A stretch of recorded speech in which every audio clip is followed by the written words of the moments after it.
Ladies and gentlemen, we welcome you to segment number 19 of the Instant Reaction podcast right here on the Eastern Observer. We will be breaking down the aftermath of the 2022 MLB Trade Deadline, and it was an absolute whopper. Alongside Mike Szabo, I'm Joey Jarzynka on hand with you, and as we did say last night on the Primetime Rundown, we would be back with you once again on the evening of the MLB Trade Deadline. And here we are, Mike, just about a couple hours following the deadline on this Eastern Daylight Time, 8:33 on this gorgeous Tuesday night here on the East Coast. Mike, we got a chance to see a few whoppers of a few deals. We got, of course, Juan Soto moving out west to San Diego, one of the nicest places in the country in terms of weather, no doubt about it. Should be tons of fun there for the Padres. They were also to acquire a few more pieces as well. We'll get to that later on in the broadcast as well. Toronto acquired Whit Merrifield, which there could be some drama in that aspect, which we'll get to later on as well. Jordan Montgomery, no longer a New York Yankee. Let's see, Raisel Iglesias, of course, no more a Los Angeles Angel. And finally, and last but not least, the New York Mets, they acquired Michael Givens as well as Darren Ruff from the Cubs and the San Francisco Giants, respectively. So, Mike, we've got a ton to talk about here today.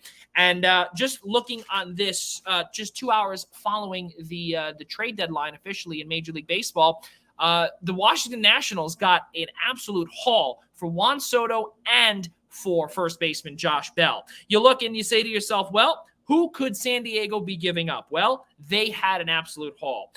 Washington got first baseman and designated hitter Luke Voit. They also got Mackenzie Gore, the left-handed pitcher, shortstop C.J. Abrams, Robert Hassel III, who is now the top prospect in the national system, outfielder James Wood, and right-handed pitcher Yarlin Susana, one of the top international draft picks or the international selections from the 2021-22 season, Mike. This is a pretty good haul that Mike Rizzo was able to get back for a team pretty much in limbo after we heard the news that the Lerners are most likely going to sell the Nationals. So this is a pretty good start or rebuilding start, if you will, for this Nationals team. Yeah, well, Joey, this was really the big one that we were looking and watching out for the entire, trade deadline window. Once Soto 2 weeks ago turned down the massive extension offer that the Nationals gave him, we knew that certainly there was going to be rumors about a move, more, of an idea of when, not if it was going to happen. And both of us certainly didn't think it was going to happen this deadline, but it certainly did. And the Nationals really got out there, and you can't say they didn't get a good haul at all there for Soto. They got a pretty solid haul in terms of prospects back, and a couple guys as well who could contribute to the major league roster as well. This is just, it's quite literally one of, if not the biggest trade in the last 20 years in Major League Baseball. A guy like Soto, a star like him at the age that he is, really does not become available in this fashion very often. And yet he's dealt to the Padres, who now have an unbelievable lineup. He joins Manny Machado, Fernando Tatis, who's just coming off of injury. They added Josh Bell in there as well in that same deal. Brandon Drury a little bit later on in the day, who's had a really good season with Cincinnati. They have a really good lineup now. And on the the San Diego side of things, AJ Preller has really gone for it. They've traded a lot of prospects in the last 2 years for guys to contribute to their major league roster. And listen, as Yankee fans, I'm sure we're all for going for it, trading prospects, all that sort of stuff. But their depth has absolutely been gutted by Preller.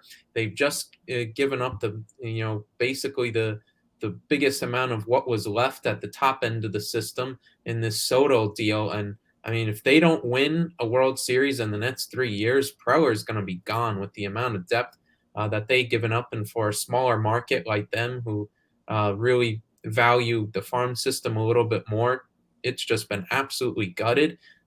He's got to have something to show for it really quickly, especially if they don't decide to pony up the money to extend Soto with all the contracts that they do have in Tatis and Machado as well. Well, also you have to realize too, now out in San Diego too, They're going to be competing with the LA Dodgers now, who can sign who the quickest and for however much money. And we obviously know that Juan Soto did decline a I think it was over $450 million contract for, I think it was like 12 or 13 years. And that was it.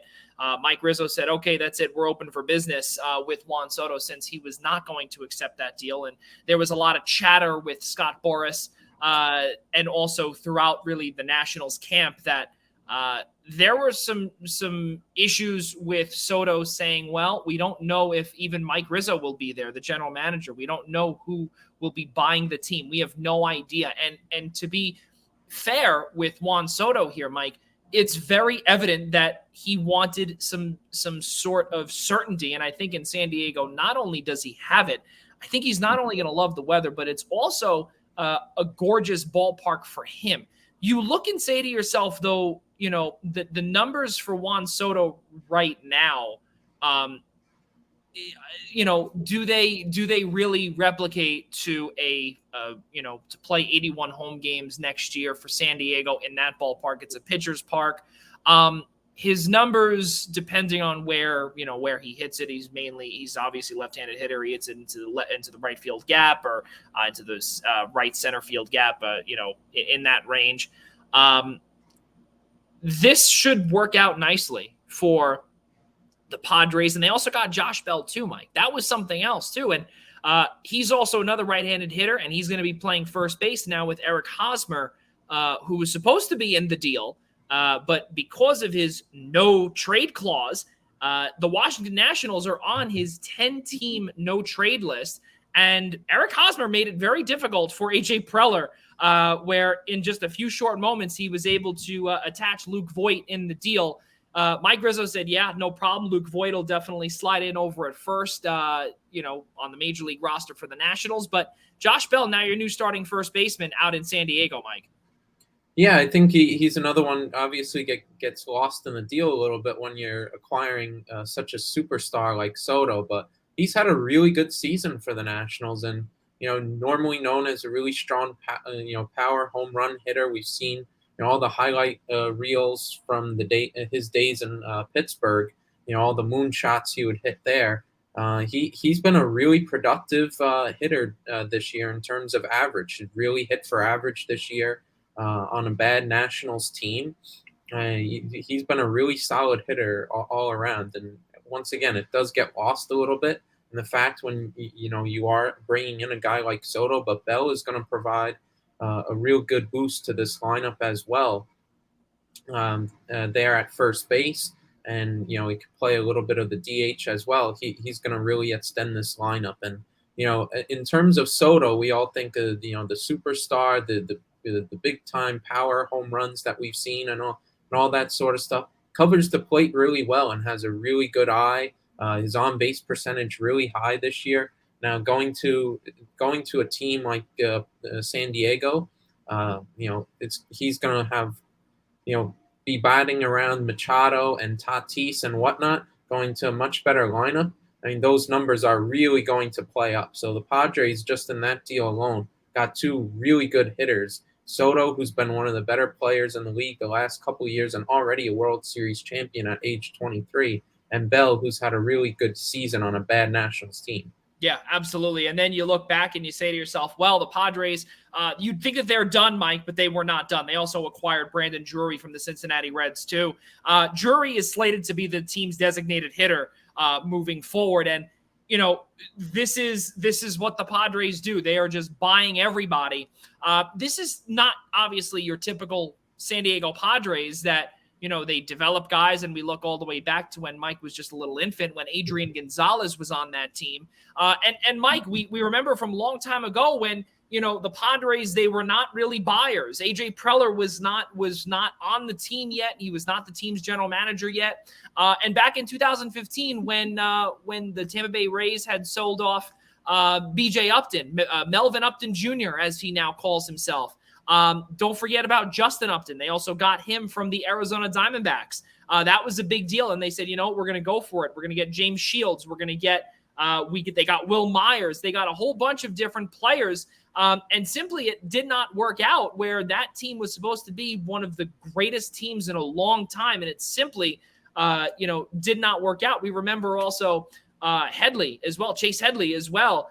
He was on that team too. Eventually was traded to the Yankees and then back to San Diego. But that was supposed to be a fantastic team. Never came to fruition. And now Preller has now a second chance to potentially redeem himself. How good of a deal for Drury now is this? And what could Drury bring to this lineup? Well, Brandon Drury's a guy who's, we go way back to his Arizona days where he was a really good hitter for a team that made the wild card team and really bounced around, didn't find the same sort of success, whether it was in Toronto, with the Yankees, even the Mets at one point. Yep. And he winded up in Cincinnati and, on a team that's, headed in a downward spiral. Had a really good season. Really hit, I believe, 280 plus. At one point was near the 300 batting average level. Good power this year. I believe upwards of 25 home runs plus this year. Yep. So he's having a real turnaround season. I think again it brings a much more of a power hitter to the Padres lineup at DH, and it balances out guys like Soto and Bell who hit for average. Soto, like I mentioned before, has a really good eye for drawing walks as well and getting on base. So just brings you a guy who's another really good threat in their offense. And it's a little bit buying high on someone like Drury, who hasn't had a lot of recent success, but all of a sudden has had this really good kind of season. You think about Adam Frazier and the Pirates and sort of a little bit of that sort of deal. They certainly hope that it will be a lot better of a turnout than the Frazier deal went, but they're certainly buying high on this season, this half season that Drury has had so far in Cincinnati, and that he provides a similar impact in the DH spot going forward and into the playoffs. 92 games, Mike, 92 games, a 274 batting average, 335 on base percentage, and a 520 slugging, and an OPS of 855. Also looking back with the home runs, 220 of them he's hit into the Ohio River, as well as 59 ribbies, 22 doubles, and 96 total hits. 96 for 350 this year, which equates to a 274 batting average this season for the third baseman in Brandon Drury, who now will be playing, who will now be the designated hitter for that team. So that should be tons of fun to watch that. Keep in mind also the return for the Cincinnati Reds was shortstop Victor Acosta, who is right now, from what we have gathered, one of another prospect. And again, you say to yourself, well, they're just going to completely deplete this roster. Mike, I know that you brought up, obviously, that they are completely going for it. They're doing all that stuff that way. But if this doesn't happen, right? If you see all these prospects eventually blossom into who they could potentially be, whatever, how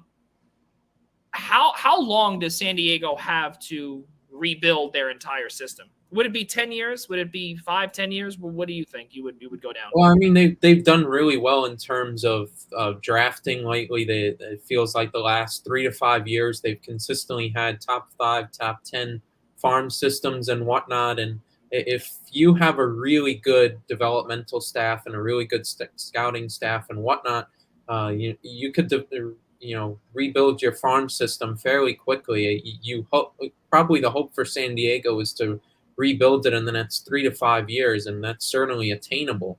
But a lot of things have to go right in terms of drafting and developing in order to do that. But I think it's very possible within a 5-year timeline that they could restore some of the great farm system rankings and depth that they had before.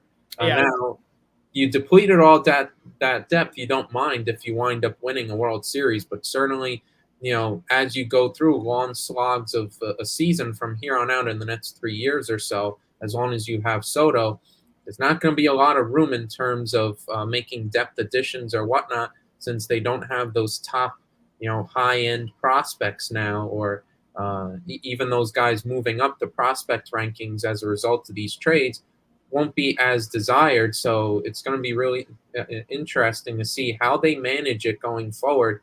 In, let's say, injuries or whatnot from here on out, or let's even project next year and whatnot. Their depth in terms of tradable assets has certainly gone down, and this is the roster that they're really going with. And for Preller's sake, you really hope that they show something really quickly. Because once again, you don't mind if they win a World Series shedding all that prospect depth. It's just that you got to have something to show for going for it like this. Yeah, absolutely. And on top of it, too, getting really a generational talent in Juan Soto, and you have to now lock him up as well. And if you don't lock him up, then that could be strike one or rather strike two in terms of the AJ Preller failures. If that does come to fruition. We do remember, again, circling back to our conversation about 2015, it's very possible that could happen, and then that would be strikes 2, 3, and pretty much infinity, and Preller would be out on his rear end. Victor Acosta, a shortstop, ranked number 19, the number 19 prospect in the 2020 international class, and he also signed with the Padres at that time for $1.8 million on January 15th, 2021. So we'll see what happens there in terms of we still have a long ways to go. His expected arrival time is 2024, because he is 18 years old and he is an up-and-coming youngster at the shortstop position. So that could definitely work out. But we'll see with the Reds, though. They are just accumulating draft picks. They are accumulating draft prospects. So that's definitely something that that the Reds will be doing and continuing to do, Mike. Something else, I saw a statistic too, which brings us into our next trade. Of course, we saw Luis Castillo get sent to Seattle, which we didn't really get to talk about last night on the Primetime Rundown. That's almost old news right now, but the stat that I saw, we're just trying to pull that up here. The stat that we saw for Luis Castillo, as well as who are we looking at? The other relief pitcher that they traded away. To the Twins, Tyler Mahle. We saw those two guys go ranked 1 and 2 in strikeouts in a franchise for the franchise for the Reds. Not a good look, but I get what they're doing, the Reds. But they lost a pitcher that has really been phenomenal. And I guess we can call it, he's looked great in his last 10 or so outings, 2.83 ERA. He had a shoulder strain early in the month. He's 27 years old, and and this is another wild stat. Since 2020, he owns a 11 strikeout per 9 inning ratio, and he's under team control for next year. They got a decent haul for Tyler Mahle as well. Twins number 7 prospect Spencer Steer, Steven Hajar, the number 18 prospect from the Twins, as well as Christian Encarnacion Strand, the number 23 prospect from the Twins. This was a pretty good haul for Mahle, who now can go right into that bullpen alongside Jorge Lopez that they got from Baltimore. Looks like a pretty good deal there. Yeah, I think it was an interesting deal for the Twins. You probably wanted to go a little more of the starters in. I believe Mahle does have the capabilities of starting as well. But the Twins really do like their bullpen and their relievers. So they pick up another one there, although Mahle can start a little bit. So we'll see what kind of role he goes into there as well. But I think the Twins really, they improved around the edges with their bullpen. Lopez, who can close games for them as well. Really to try and win this AL Central division, which is going to be, quite the race. Looks like between them and Cleveland going forward. I believe the White Sox are still trying to hang around as well there in the Central. So Interesting deal there in Minnesota. I think it solidly improves the team, but I think they certainly were looking for some bigger fish that they didn't get to.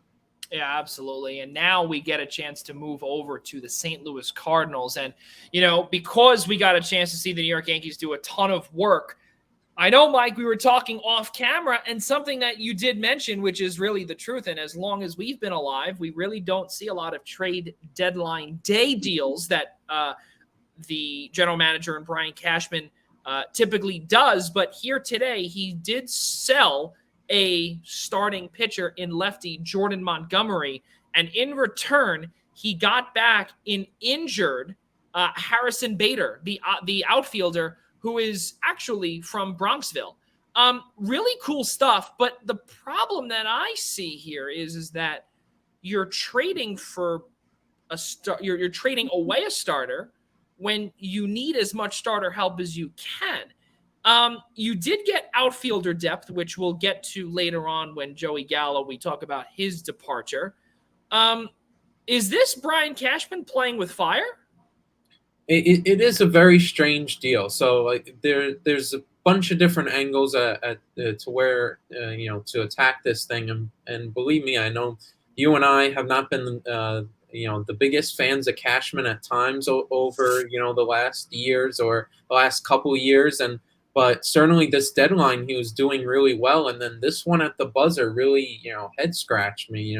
Like we talked about, just alluding to last night on the primetime rundown, is really good business, keeping all the top 4 prospects together and all that sort of stuff. He had done really good business. And then you see this trade at the buzzer, and it's really strange because you heard earlier in the day, even right up to 5:30, 5:50, they were talking about trying to pry Pablo Lopez away from the Miami Marlins. So clearly Cashman was looking for some more starting pitching help and whatnot, and he deals a starter away in Jordan Montgomery, who is not an elite starter by any means, but who gives you fairly consistent production, can keep you in a game. There's only been 3 starts this year where he's given up more than 3 runs, so he fairly keeps you in a game. He hasn't been great in July, certainly, like a lot of the rotation, but he's fairly consistent. You know what you're getting and whatnot. If you're going to trade Monty, you have to have a replacement there or have some sort of plan. Instead, seems like Cashman missed out on Lopez. Cost was too high, too close to the deadline. They mentioned he checked in on Carlos Rondon from the Giants. That was a very light check-in, looks like. Didn't work there, so didn't really replace. Just went out and dealt Monty. Didn't have a replacement for that spot. And, now you bring in a guy in Harrison Bader who is a great glove in center field, but the problem is he's injured. And, I mean, there's hopes that he's going to be around in September, but that's a hope. There's a very, very distinct possibility that he might not be available for the entire season. Now, I'm sure the chance of that happening may be a little bit lower. Otherwise, if it was a guarantee, Cashman wouldn't have traded for him. But it is a little strange, with the amount of outfielder depth that they have. I understand wanting to take away Aaron Judge from center field, save his legs and whatnot, but that's not going to happen for potentially a month with how Bader is out and how he's injured. And then you trade away Monty without a replacement and whatnot. Now you're asking Cortez, who they is on a little bit of a pitch count, Taillon, who's been really bad the last month, to really fill the innings. Domingo Herman, maybe you put in there, who's decent or somewhat. They just sent Clark Schmidt down, who could have filled the starter role, so you won't see him for a week or two. They want to build him up to be a starter, but again, you're not going to see him for a little bit since they sent him down. And now you put Severino on the 60-day IL not really because he's having an injury setback. They want to just give him more time to build him up for the rest of September and into the playoffs. But then you need people to eat innings, and then yet you traded Monty. So it's this really weird sort of dynamic that Cashman wanted starting pitching help, but then dealt Monty without having a replacement there. All the deals for starting pitching fell through. And then now it's, a who's who of who's going to fill innings behind Cole and Montas all over again.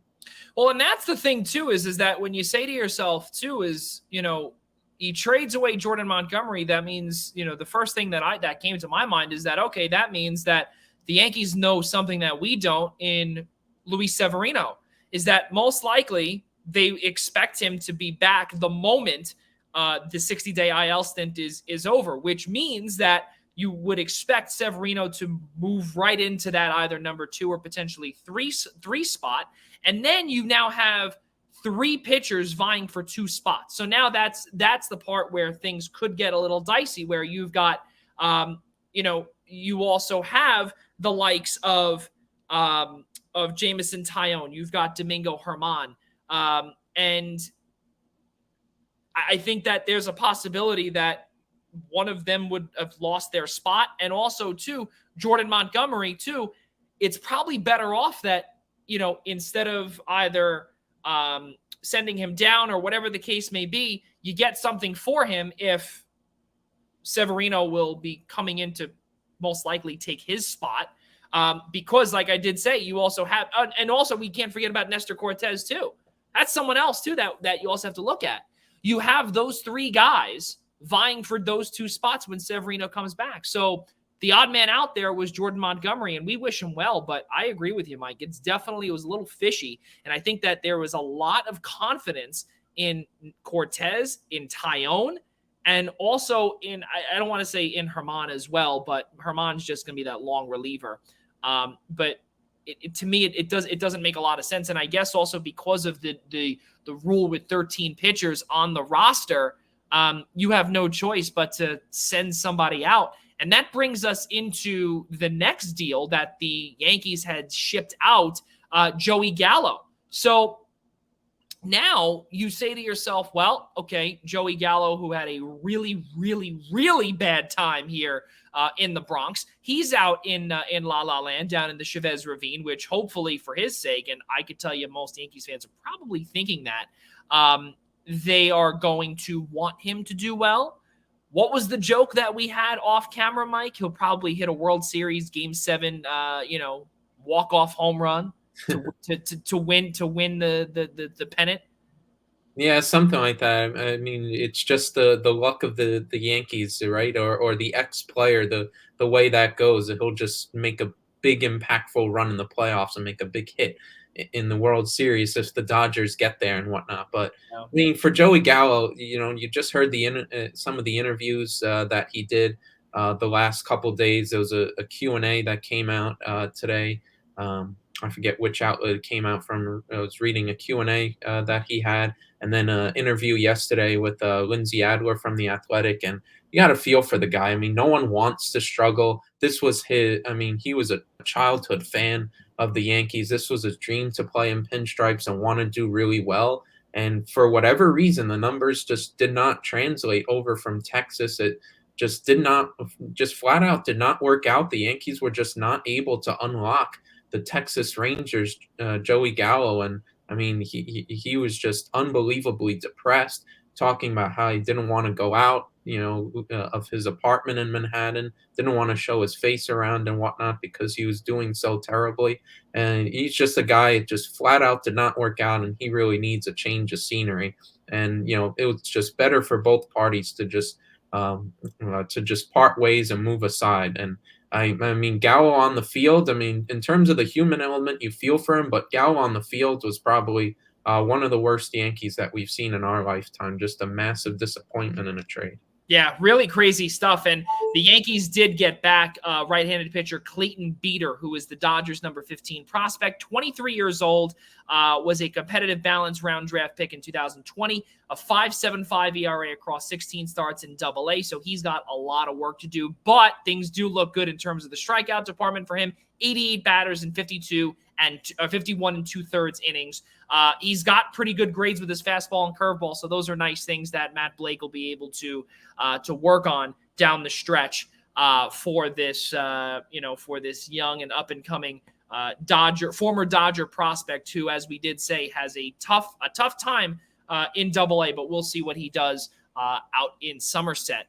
when he changes over into the pinstripes. Let's keep on moving forward here, Mike. Due to time constraints here on the instant reaction segment number 19, let's continue on here with just one question for you, and then I'll answer my own question, actually.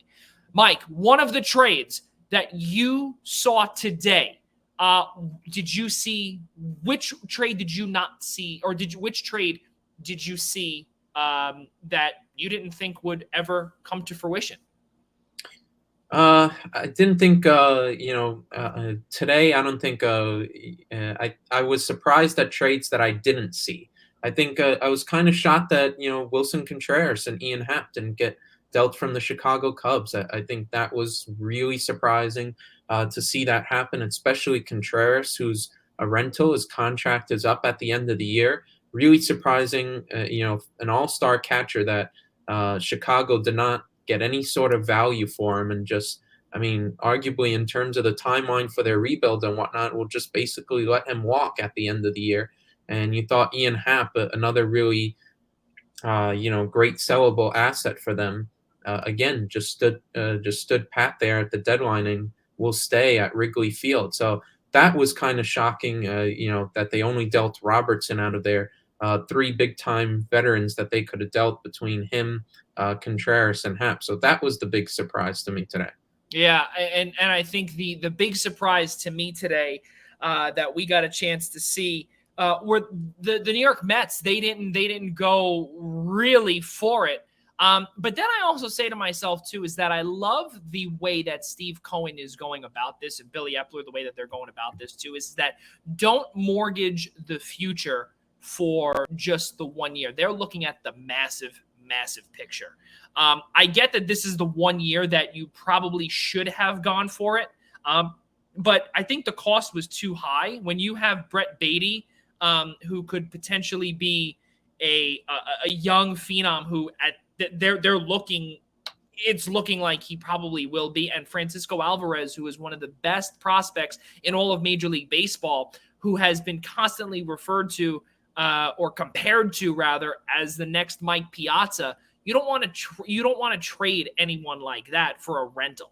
I understand that completely, but in terms of the need that you need, I do believe that you would probably be able to dig deep into your farm system and get a hitter and put all of your available trade chips into the bullpen, and they did not do that. The only person that they were able to get, the only pitcher that they were able to get for the pen was Michael Givens, who is a right-handed pitcher. He's decent, but not enough. Is that enough to get them over the hump and potentially go up against the San Diego Padres team in an ALCS? I don't know. Can they go up against the Los Angeles Dodgers team too that just continue to load up? I don't know.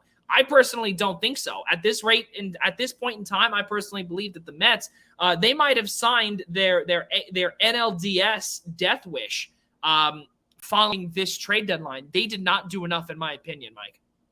Yeah, I would agree. Listen, I think in terms of the prospect idea, I get not wanting to trade Brett Beatty or Francisco Alvarez, but supposedly a lot of the holdup, whether it was Contreras or JD Martinez and whatnot, was over Mark Vientos, which I'm sorry, like I don't get what that there's the holdup there, or the idea of wanting to hold on to top prospects, and that tripping up the Mets front office and Steve Cohen and whatnot, because Vientos is positionally blocked, especially by Lindor, and it really doesn't seem like they want to give him much of a shot either way. So you could get some all-stars out there. Why not go out and deal them? And, they really skimped on the DH position and just getting Vogelbach and Ruff, who are more like depth pieces rather than your main, everyday DH guys. So they really skimped on those positions when there were some, a high-end prospect like Vientos that in the right deal should have absolutely been a piece in play. And I think I got the deal like Ruff, to go back to that. I think that was a really bad trade for the Mets in terms of what they gave up. I mean, how much of an upgrade is he compared to JD Davis? And plus, I mean, it wasn't just a straight up swap, Darren Ruff for JD Davis. they gave up Davis and 3 pitching prospects a bit lower in their minor league system. And, that to me, for a 34-year-old Ruff who's having a meh season was kind of a lot for me. So I think not only that they have this weird stance and not wanting to mortgage the entire future and whatnot, when there could have been 1 or 2 higher end prospects that they could have mortgaged based on, their major league level, and that, you have Lindor there, the middle of the infield is almost set. But then they make a really bad trade in dealing 4 guys, 3, a major league guy and, 3 minor guys for Ruff, who, I mean, I get there's solid splits on righties, and then you have Vogelbach solid split on lefties, but it could have gone a little bit more there on the DH position. Now, we talked about on the rundown about, the need for the reliever was maybe a bit higher of a priority. They got Mikal Givens, but they're certainly missing that impact lefty in the bullpen. That I'm surprised Andrew Chafin wasn't a name that they went after, who's been a really good reliever the past 2 years for Detroit. Really surprised they didn't go there. I'm sure, I guess they believe going righty heavy in that pen. They'll probably have Tyler McGill when you get closer to the end of the season in the playoffs. He comes back, slot into the bullpen position as well. And then, of course, you hope the health holds up with Jacob deGrom. Otherwise, I don't know if it signs their NLDS death wish, because in a short series, I mean, you don't want to see Scherzer, deGrom 1 and 2. Yeah, absolutely. And on top of it too, going back to Givens' numbers, he's 6-2 this year with the Cubbies, 2.66 ERA, 40 2/3 innings of work. He's allowed five home runs, 12 earned runs, 15 total runs. And he's got 51 strikeouts, which, all things look pretty good there for what he'll be able to do. But again, is that enough? And then going back to the prospect side of things, Mike, it's very difficult to, in my opinion, and my vision, I guess, when you also have Ronnie Mauricio as well, who is a natural shortstop who you also have there, where now Mark Vientos, they pretty much moved him over third base, outfield, first base, whatever the case may be. But then you also have Beatty, who's also a third baseman and also an outfielder too. So you have kind of a little bit of a logjam in that prospect pool of yours there, Steve Cohen. And it doesn't make any sense to me that one did not go. Yep. One did not go. And do you want to upgrade your pen? Is this the year to do it? I thought so. You brought up Chafin. There was also Rosenthal. There was also Razor Iglesias. There was also, you could have gotten back Michael Fulmer. You could have gotten that back, but that would have been obviously for a starter. You don't need that. But, just trying to, hit the Mets fans kind of where it hurts. Listen, I'm not trying to be that stickler. Let's be honest here. You could have gone for it. You could have given up one of the top prospects that they've got. Obviously, we're going to give it the number 1 prospect in all of baseball, unless it was from Juan Soto. And even then, I don't think it would have happened. They need help. They need help in their bullpen. I don't know how, and that's the part where on a Jacob deGrom night, we brought this up, Mike. We brought this up last night. Run support is a problem. We're seeing it again tonight. Are we not? Against the Washington Nationals. It's very tough to see what's going on here. Awfully tough, but something else too, just because, again, we'll be ending our instant reaction in the next couple of moments here. A couple of other trades that did go down, Mike. We saw the Philadelphia Phillies acquire David Robertson as well as Noah Syndergaard, so that should be fun, Mets fans, if and when the Noah Syndergaard reunion will happen up at Citi Field as a visitor. It was supposed to be earlier this season with the Angels. His start was scratched. A lot of Mets fans were trying to yank his chain and saying, "Oh, are you scared to pitch in Queens again?" Toronto acquired the second baseman Whit Merrifield, who, from what the rumors are out there, is that he's unvaccinated. Now, we do know that up in Canada, you can't enter Canada unless you are vaccinated. So that's a big deal. We expect probably he will get shot up at some point. So if that is the case, we'll probably get him. It'll probably be another week before he gets activated. St. Louis, we did say, acquired Jordan Montgomery, also acquired from the Pirates right-handed pitcher Jose Quintana, who is pretty much a journeyman, who's been all around Major League Baseball throughout his, it seems like, a really, really long career. And then finally, of course, the Atlanta Braves, they got Jake Odorizzi in 1-for-1 swap with Houston for reliever Will Smith. They also signed Austin Riley to a 10-year, $212 million extension, which we tried to get to last night. We couldn't do that. And finally, to cap this one off, Mike, they did acquire right-handed pitcher Raisel Iglesias for 2 prospects to the Los Angeles Angels. This for the Braves, Mike, our final question and our final topic here for the Braves. This is going to be a fantastic finish for the Braves and really for the Mets too, because again, 3 games up right now. They're on a 6-game winning streak. The Mets are, but the defending World Series champs are just trying to get to where they want to get to again, and that is back to stardom. Yeah, the Braves, of course, added some bats just like they did last year, bringing Grossman from Detroit, and then of course, but they need some starter help. Certainly, with Mike Soroka's injury struggles continuing.